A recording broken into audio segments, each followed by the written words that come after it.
Una doppietta di Saverio Infantino mantiene accese le speranze e salvezza del Matera, che nella gara d'andata dei play-out supera il 21 settembre per 2-1 il Nuovo Terzigno. E pensare che le cose si erano messe davvero male per i biancazzurri sotto di un gol dopo i primi 45 minuti.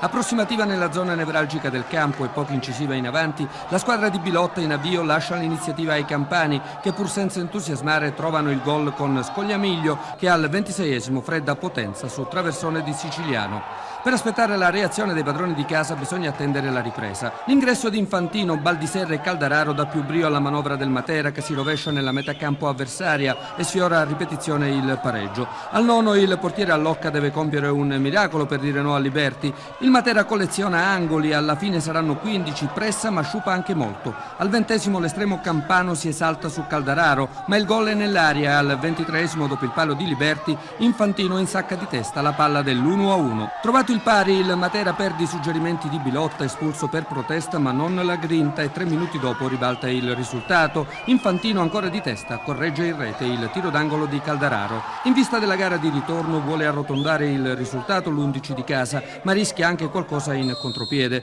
Al 30esimo Collina sciupa da buona posizione e al 36esimo Potenza si salva come può su un manzione. Il finale è tutto del Matera. Al 38esimo Infantino potrebbe fare tris, ma Locca è ancora provvidenziale di piede, e al 45esimo Salvatore ci mette una pezza sulla conclusione di Olcese. Finisce così 2-1.